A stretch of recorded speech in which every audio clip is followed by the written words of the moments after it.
According to our insider information, the Ripple matter has already been resolved behind closed doors. It simply hasn't been made public yet. Monica Long's discussion on the collaboration with Bank of America will also be covered. I have David Schwartz's information here. This older clip discusses XRP's potential to become the settlement system in a high-level manner. There is a lot more. Brad Garlinghouse and other leaders will also be attending a new White House crypto symposium. After that, we'll discuss SWIFT briefly and a lot more XRP topics. So let's get started right here. This year, it seems like the floodgates are about to open, don't they?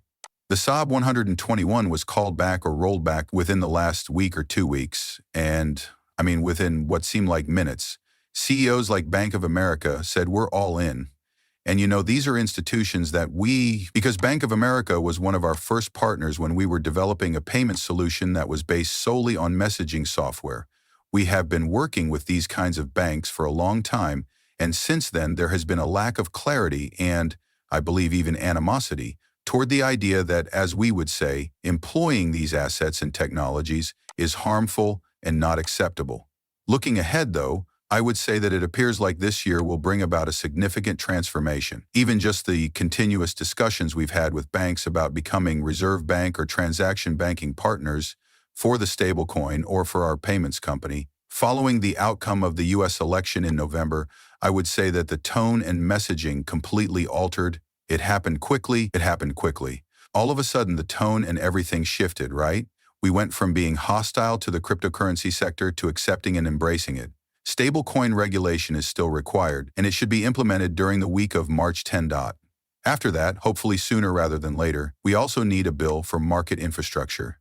This clip lasts for 18 seconds. You can tell that this is a tape from a few years ago since David Schwartz still has all of his dyed hair in this picture. I'd like to play this for David Schwartz. Yes, that's where we are at the moment. And our goal is to get to the point where there are major participants and a lot of liquidity. In this way, there will be simple methods to transfer money in and out, enough of liquidity for cross-border and cross-currency payments, and it will develop into a highly valuable settlement system. Excellent, a high-value settlement system. The insider is here. For a few days, Anthony Scaramucci, who I believe was the press secretary in the first Trump White House, was employed there. I don't know how long he was there, but I do know that it was rather short, unless I'm confusing Scaramucci with someone else, so please share your memories in the comments. I'll play this now, so let's exclude him from the consideration. Atkins is at the SEC, correct, most likely. And the actions of the SEC have already been observed. In fact, on Thursday, February 27th, we will be recording here. The SEC recently dropped their case against Consensus while we're filming. I'm not sure if you noticed, but last week they also fell against Coinbase, Uniswap, Gemini, and Robinhood. The Ripple, yes, exactly. As a result, I'm hoping that the SEC will drop the case against Kraken because I like and am close to those guys. You are aware. As an example, let's say that someone would likely know it was him but didn't say it, such as Ripple. Ripple, like put that on the list. Isn't that what he said?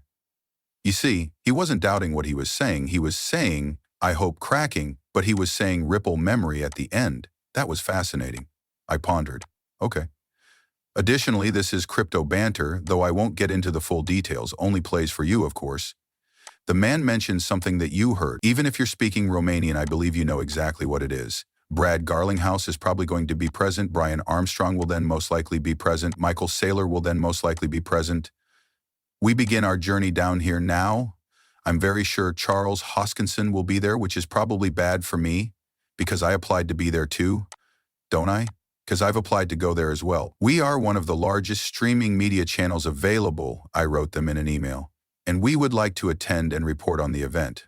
Although we won't be streaming the event, we would like to be included in the media that reports on it. I believe recent Horowitz will also be present. Paul Atkins is a member of the working group, therefore I believe he will be present. The Winklevoss twins will most likely be present. This is the person from the United States that we believe will be present. Okay, let's continue.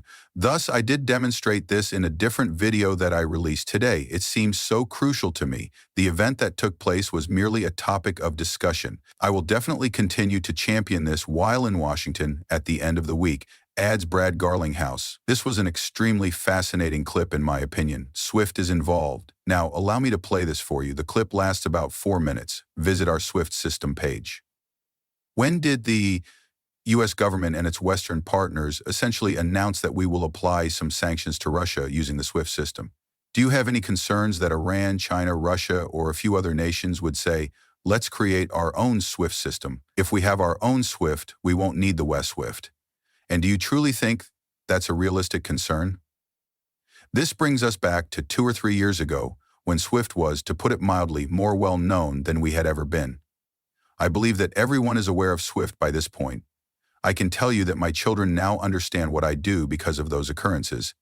But I think there are two sides to it. One is that there is a reaction to every action, and while we must obviously abide by those decisions because they are subject to the ULO, the WEF published a paper this morning that explains one of these reactions, that is, the increased risk of financial fragmentation that can arise as a result of some of these decisions.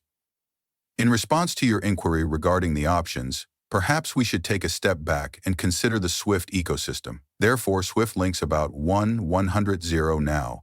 In the backdrop, this guy is dozing. Every 2 to 3 days, 500 institutions in 200 nations and 4 billion accounts in 150 currencies effectively carry the global GDP. Thus, SWIFT is that. However, it's crucial to remember that SWIFT is related to a variety of systems, payment systems and domestic market infrastructures. Man, I'm getting sidetracked. I'm being sidetracked. The man sleeping behind the guy escaped my notice. God, oh God. Okay, I apologize. Sorry, I'll get back to it. Multi-regional groupings. Thus, as you mentioned, this has always existed and will continue to exist. However, it's crucial to ensure that we're ultimately welcoming a future in which there will be more, not fewer, avenues to move value. Instead of fewer options, people will want more. Therefore, regardless of the platform or type of value, it is imperative that we keep working on interoperability. Or technology. So how much money do you move around the world on a daily basis? Is that about 20 trillion every day? What is the amount? 23 trillion every day. Every day SWIFT moves 20 trillion. Every day I come across a lot of information concerning 5 trillion and 20 trillion. I mean, that's a big figure. To truly start influencing the price on the XRP ledger, Ripple just has to enter 10% or 20% of that. Yes, you can reuse XRP every few seconds, but there will be less XRP available on the open market if central banks and banks that choose to store XRP for a long time lower the amount of XRP in circulation. If so, it will be evident that a greater price is required for XRP to rise to $3, $4, or $5 trillion every day. I do believe that Ripple will reach those kinds of heights. In my mind, it's truly simply a question of time. Please share your thoughts in the comments section. Given that you have $20 trillion traveling around the globe, why wouldn't I want to be able to hack the SWIFT system if I knew how to do it and had computer abilities, which I don't? It's open to hacking. I might be able to get some of that. Is that correct? When it comes to operating a STEAM-critical infrastructure, we have two main goals, just as with any other infrastructure. The first is to safeguard our platform and infrastructure, which is, I can assure you, of the utmost importance, not only for SWIFT but also for businesses such as MasterCard and global market infrastructure. However, it also involves protecting the infrastructure's endpoints. You may recall that 9 years ago there was a specific event involving a compromised infrastructure belonging to one of SWIFT's users. Additionally, that led to numerous investments outside of the platform itself.